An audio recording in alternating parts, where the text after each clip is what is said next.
The following recording is presented for your enjoyment. This classic work is now in the public domain, making it freely available to be shared and appreciated by all. Some elements may appear outdated or insensitive by today's standards, but we present this work in its original form to preserve its historical context and literary significance. Sit back, relax, and indulge in this timeless tale. Like, comment, and subscribe. The Clutching Weed by Russ Hill. From Adventures into Darkness, number 7, December 1952. There was something about the slimy kelp that was frightening. I was swimming in the ocean in front of my summer bungalow in South Jersey when I first encountered the seaweed and, for the first time in years, thought of Eel Harris. It had been a hot, sticky, august day, and the breeze came from the inland and brought no coolness but only flies. Wearing only a bathing suit, I had worked as long as I could at the papers I had brought down from the office for the weekend. But at last I yielded to the heat and walked across the beach and into the water. It was cool and green and refreshing, and I started to swim out to the breakers. After a few strokes, my hand pushed through a patch of seaweed. As I shook my hand to get rid of the weed, the end slapped clammily around my neck. I guess I got excited and started to thrash because I was soon entangled in several strands. A large wave threw me back into shallow water, where I could stand and peel it off. The seaweed was tough and rubbery and was in long, wrinkled streamers like the crepe paper we used to use for party decorations. It had hard brown nodules like staring, malignant eyes, and it seemed to wrap around my hand when I pulled it away from my body. It was completely different from the stringy, Christmas garland-like weed that grew in Bass Lake. And yet, as I hurled the distasteful stuff far into the breakers, it made me think of Eel Harris and my boyhood summers. It had been so long since I had thought of Eel that it took several minutes to remember that his first name was Charles. We called him Eel because he was so good at swimming underwater. His favorite trick was to snake around underwater, fluttering his feet slightly to keep moving, and suddenly pull some unsuspecting person under. As he pushed his victim further toward the bottom of the lake, he'd come to the surface and bellow, "Set him up in the next alley!" Then he'd be off for someone else. We were enemies without actually fighting. I never understood why it was, but I know he never missed a chance to taunt me or torment me with the most painful roughhouse. When the gang went swimming at Bass Lake, he certainly ducked me more and held me under longer than anyone else. "Well, the twerp," he would say, spitting more water than necessary as he confronted me. "Let's see if you can break this simple little hold."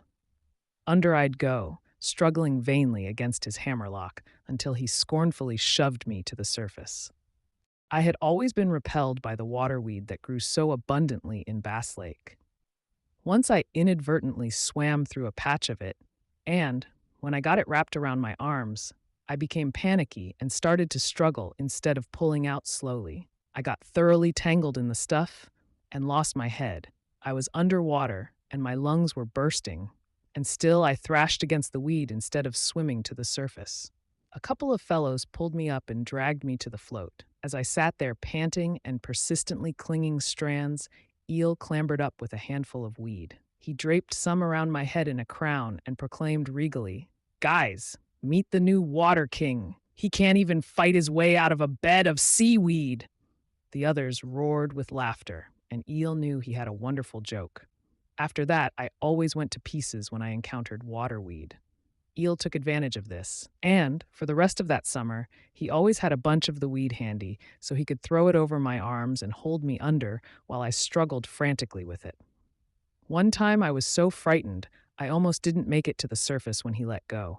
From then on, I never went in the water if Eel was near. The following year, I beat Eel in the competition for the college scholarship. He hated me for it. I'd have won if he hadn't cheated, he told anyone who'd listen. When they didn't pay any attention to him, he muttered menacingly, "I'll get even with him someday." Before that, he had been only playing, but now I knew he was really out to hurt me. I didn't go to Bass Lake at all after that. In the fall, I went to college, and Eel went to sea. After a while, I stopped thinking of him and forgot my fear of waterweed until that day in the ocean. I knew it was foolish, but after that I was afraid to swim in front of my bungalow. Even on the hottest days, I trudged a half mile up the searing sand to the public beach, where there were always several lifeguards. A few weeks later, a storm washed in great quantities of seaweed. I felt a peculiar sense of dread at the thought of swimming in it, even under the eyes of the lifeguards. But the day was hot and glaring, without even a whisper of a breeze to disturb the big, buzzing, biting green bottleflies, and my eyes hurt from squinting in the sun. The cool green ocean was so inviting, I went in anyway. Everywhere I went, there seemed to be seaweed. Soon I was entangled in it, and my old fright came back. As I struggled to be rid of it, a wave knocked me off my feet. I struggled to get to my feet and to shake off the clinging seaweed. As soon as I shook off one piece, another wrapped around me. One piece wound around my throat like a pair of slimy hands trying to choke me. As I fought against the weed and struggled to come up for air, I realized with a horrible, sickening dread that the weed was actually fighting against me. It was hindering me so much, I was being swept out to sea. I struggled harder and more desperately to keep my head above water. But the clutching weed kept my arms bound. I stayed in the grip of the undertow, and I couldn't get to the surface.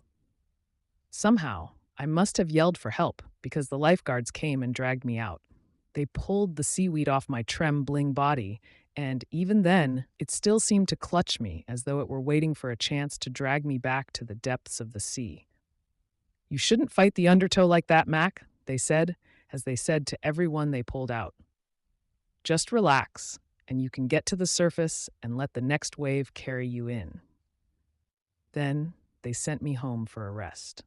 I wish I could be sure it was just the undertow, because when I arrived at the bungalow, the mail included my hometown paper. One story on the front page started, "Charles Harris, a former resident, was reported lost at sea off the New Jersey coast last month." I didn't read any farther. I know I'm not going to go swimming any place again.